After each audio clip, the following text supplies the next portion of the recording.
All right, we are live. I was a little bit loud yesterday, so I don't want to be as loud as I was. Um, yeah, this is Make the Internet Great Again. The internet used to be a place where information ran freely, and the Wait a second here. Hold on. Happy 4th of July. Come on. Happy 4th of July. This is in, we are still in Independence Day in California. Other states, perhaps not as much. But the internet used to be a place where there was freedom of speech, and the average person, the average man or woman, could basically get a YouTube channel, and depending on what he put out there, he could rise to the top with just his own abilities, and then certain things started to be offensive. I don't have the entire timeline in front of me, but they started with the ad Well, here's apocalypse. our timeline. We started with an online service, Blog Talk Radio, Well, I'm and not Blog. talking. Yeah, I'm not talking about us, Joe. I'm talking about the internet in general. Oh no, I understand. I'm just saying, from our perspective, from what we've seen, we started with a service. That service was rumored to have created a partnership with another service, Spreaker. We went to Spreaker. The union never seemed to happen for some reason, and then we decided YouTube was probably going to help us out, but I think for it, just in that specter, we have seen so much incredible change. That's about 12 years of us just messing around, but those first few years were a completely different story even than what we have right now. But that's not the full arc of the internet as a whole, like what you're explaining. So go for it. So, let me just, yeah, I mean, the arc that because again, I've been a YouTube fan longer than I've been a YouTube broadcaster, but we used to go on YouTube as well. But when I started noticing is around 2015, they started with the ad apocalypse, and they claimed the first thing they claimed was hate speech, and then they claimed misinformation, and again, hate speech primarily goes in one direction. It is primarily against whites, and it's primarily against people that are on the cultural end of conservatism. But they found that they can have a very wide censorship net, a very wide net, and then misinformation. So anything that you say about the pandemic, you have to use certain code words, and anything about certain forms of assault, there are things that we cannot say on the internet and on social media platforms, and they all have, I believe, certain forms of woke guardrails. And what I'd like to do is to make the internet great again. And we have to do this by economic means. I think that strategic black boycotts done strategically, and then after boycotts, some of these people might have to be blacklisted just due to the fact that they've been uh, just really just really counterproductive. And hopefully the day of the midwit comes to an end. Joey, do you have any response to what I've just said? No, keep going, man. I mean, yeah, we're looking for ways to move forward here, so we can start talking about things we want to talk about. I Yes. hate, I hate having a Q-tip in my ear when somebody's trying to tell me something. It's been really difficult to imagine shows with the full ability of our imaginations and to actually go off and do it. We always end up changing or keeping it super like general, because once you get into the details, you've really got to be careful, and that's where the devil exists, if there is one. And I don't know what group is the biggest. And I do believe that the ADL is the biggest group that is the biggest censorship, woke nonprofit out there. If there is any other, I'd like to know. But I think there's also Color of Change is also in favor of censorship. And again, if you can't handle what somebody says and you have to silence them, then really, I mean, for the most part, it's not lies that hurt you. It's really often the truth. And I think on a micro level, like on a friendship level, sometimes you don't have to be brutally honest. But on a macro level, you have to be, brutal honesty has to be, the game. You cannot live in a society where truth is not put out there, and also subjects are not put out there. There's and again, I just, with the ADL, I want to know how the pudding is made, how they came up with their decisions and their ideas, why they thought the way they did. And again, the internet is the court of public opinion. And, we as human beings should have kind of a right to, I mean, maybe not a right, but if we don't have a right, if our voices aren't welcome, then our money shouldn't be welcome either. And that is where these strategic boycotts come in. Okay, you don't like what we have to say, then you don't like our money either. Joey, do you have anything to say about what I just said? I just know that if there are companies that divide factions, that's a sign. I feel that there's just so many levels of narratives that are, they appeal to kind of every strata, and wherever it is somebody finds comfort or interest in their listening and news gathering and such. It's gotten so difficult to be really discriminating and discerning. I mean, you want to be discerning in the information that you accept as valid. You've got to be able to take what you're given and understand that there are two sides, and look at it from the lens of the side that you're on, if you are on one, and also look at it from the opposite spectrum, and then you have a more well-rounded basis for where you're going to come from. I don't know. I'm lost. I am lost for words. That I hate to say it, but sometimes clarity and being able to kind of understand where you're at starts at the top. And I mean, just look at what a mess the debates were, and how messy all that is.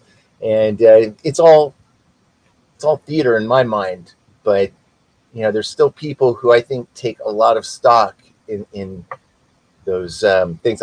If you don't by now have reason to question any of it, man, I don't know. I guess you want to keep your head in the sand till the end, but it's a good time to, if you have a child in public school, why? Some people would find that offensive in some ways, but it's a great opportunity to change the system, be part of the change.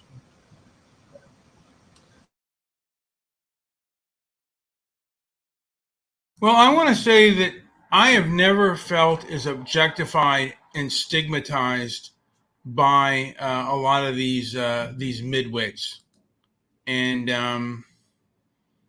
That's where I object to people like that. And you know what? You're not going to stigmatize and objectify me, and then not give me a right of any say. So I'm just gonna I'm going to resist your stigmatization and your objectification of me. And you're an unelected body, and you are an egocentric, non-transparency group of people. And I consider you to be a group of midwits who think they know better than everybody else and thinks they know what's right for everyone. And these groups are the modern day Legion of Decency. When films started to have talkies, when they started to have sound, there started to become, there were two groups. One was the Hayes office, which was a governmental office, and the other one, which was a group of Catholics, was called the Legion of Decency, and they enforced codes on films. And I think they were a nonprofit like the ADL, and they enforced their views, their Christian views, or what they might even call their Judeo-Christian views on the cinema world.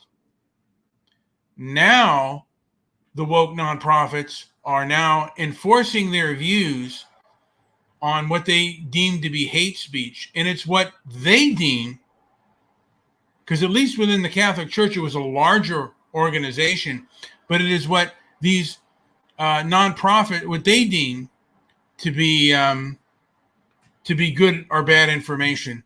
And I think that those days should be coming to an end. And at least, hey, why don't you show us how the pudding is made? Show us how you came about the hate speech and the algorithms, and the sorts of punishment that you deem necessary. Some of the AI stuff that you've done. We want to see it. We want to see how you do it and where your mind is at. Because I think you're a midwit. Because that's the way you've been acting. And I just want transparency. And again, and to boycott you. And some of you probably need to be blacklisted. Joey, do you have anything to say before I end this puppy? No. It's frustrating, and I don't like sounding disjointed. I like having my thoughts more clear than this, but it's a mess, and I'm trying to figure it out. I'm trying to work it out myself, and my strategies need work. And how I present points of view have to work for the responder. So I'm working on that too, and I think the best way we could do that is to open up communication with listeners and people that want to get into these sort of discussions.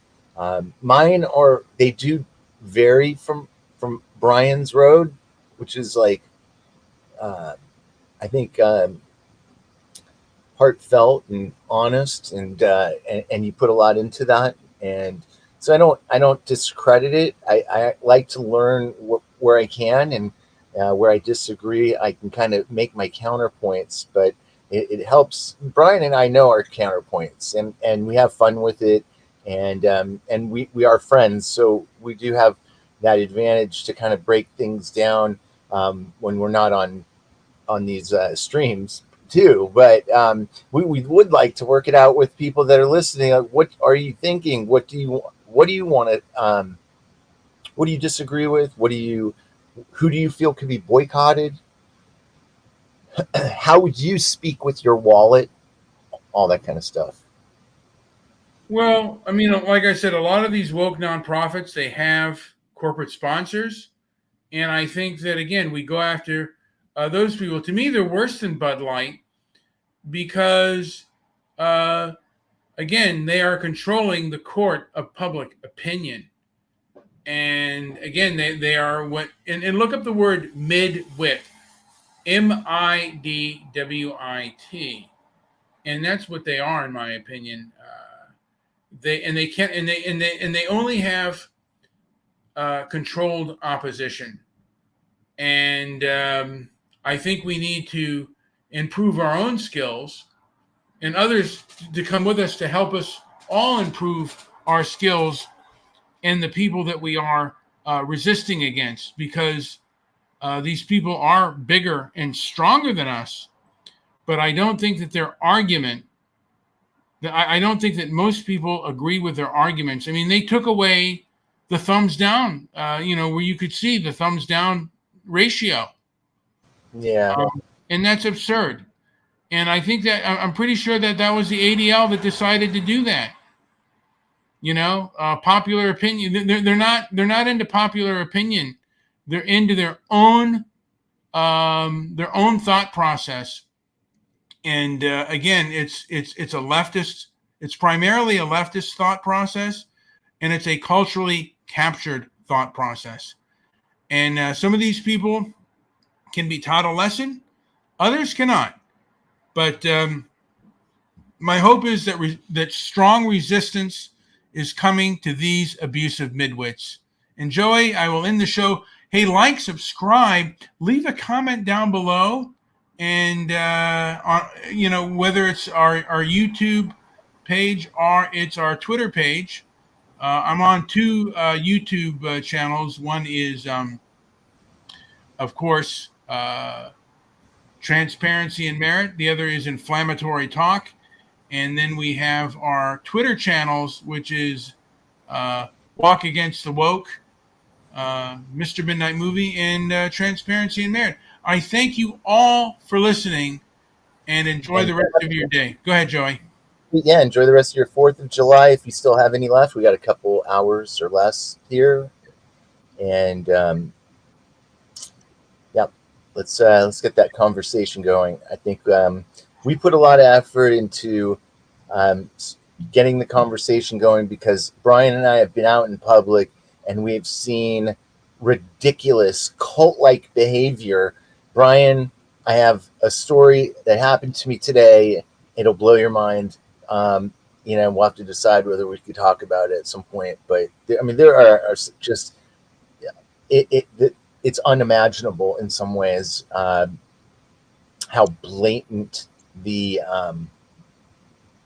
cultural capture. Yeah. All right, even the transparency of their nonsense is just like so in our face now.